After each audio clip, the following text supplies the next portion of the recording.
Felicitous greetings, fellow fanatics. Welcome back, ladies and gentlemen. I'm Adam the Fanatic, and today we're taking a look at Council of the Fallen, a large expansion for Deliverance, Lowen Games' Christian fantasy dungeon crawler currently on Kickstarter. Please keep in mind that this is a preview based off of a prototype copy. As such, nothing is finalized, and anything seen herein is subject to change. Without any further ado, let's dive in! As an expansion, Council of the Fallen requires a copy of the Deliveriance base game in order to play. This video will focus on expansion content, so if you need a refresher on the basic rules, please see my preview of the original Deliveriance. If you need a refresher on the campaign mode, look at my final review of the game.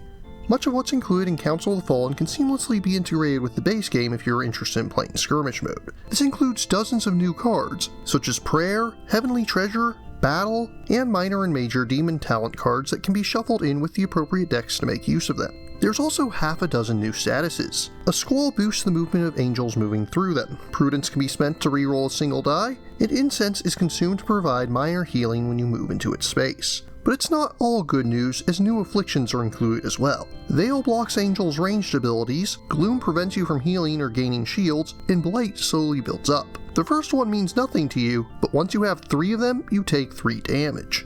Many of the new components utilize these new statuses, including new demon minions and fallen princes that you have to defeat. The finished product is planned to have 6 new fallen princes and 7 new minions, including the likes of Redbud, which makes heavy use of Root and the new Gloom affliction, Balzabub, which uses Blight and calls slime balls to the fight, and minor demons such as Gargoyles and Grotesque, or the Abyssal Hounds which, similar to Imps, swarm you with 3 smaller threats.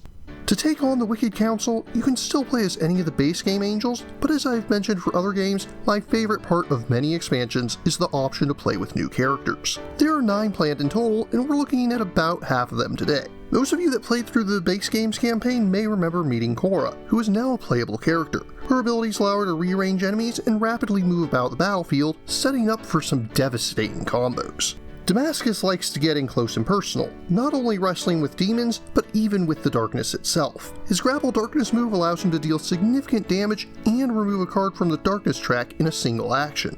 Juan is able to rapidly place incense tokens on the board, keeping the angels constantly healed up. And much like Shula is able to do with light tokens, Juan is able to make additional use of incense beyond their standard healing effect. Similarly, Perta makes extensive use of the Squall tokens, not only using them to increase her movement, but also boosting the power of her basic Ice Spike attack.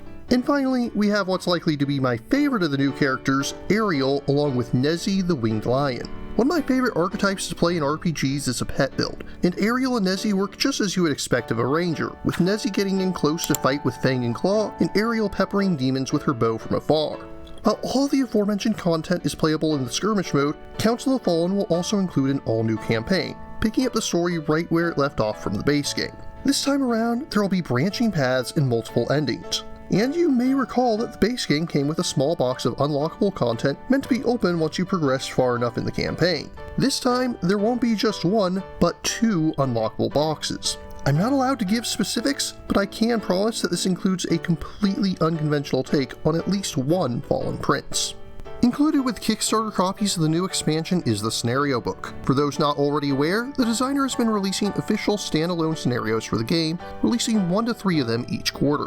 Although these are available as free PDFs on BoardGameGeek, the scenario book collects and compiles these into a professionally printed spiral-bound book, the same way the campaign scenarios are presented. Also available are a number of deluxe components. Included for free with any Kickstarter pledges with the expansion or base game is the Metal XP and Round Tracker. Those of you that went all in on the first campaign may recall the Metal Courage and First Player markers. This upgrade will bring the XP tracker up to par with those. Similarly, divider cards will be included for easier organization. There's also a few add-ons available, such as a set of wall pieces. These can be placed on the map to make the barriers pop a bit more and are specifically made to be short enough to fit under the angels' wings so as not to disrupt them. There's also an official 2.5 hour long soundtrack which you can purchase digitally. As of the time of writing, CDs are not available. And of course, if you enjoyed the acrylic standees for the base game, you'll be happy to know that there's a similar pack available for Council of the Fallen. And if you're not yet convinced if Deliverance is for you or not, all the base game content is currently available to play for free on Tabletop Simulator. This will allow you to play as any of the base game angels in both skirmish and campaign modes, experiencing everything the original box has to offer. And if you'd rather play on Board Game Arena, Deliverance is currently undergoing testing on there, and skirmish mode will be coming soon.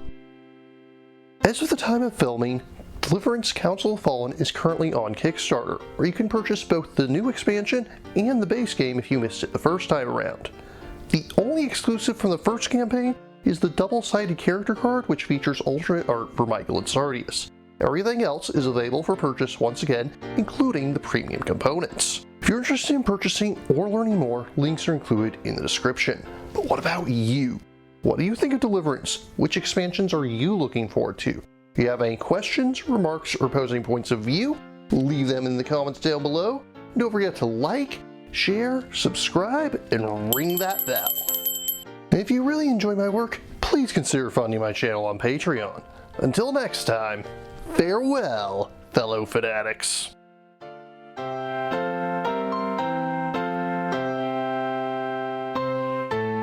Thank you again for watching. I have plenty more to share with you if you're interested. You can click up here above my head to subscribe to my channel. You can click over here on my monitor to see the most recent video that I've worked on. Or if you prefer, you can click up here to open this mysterious vault and see what video that the YouTube algorithm has picked just for you.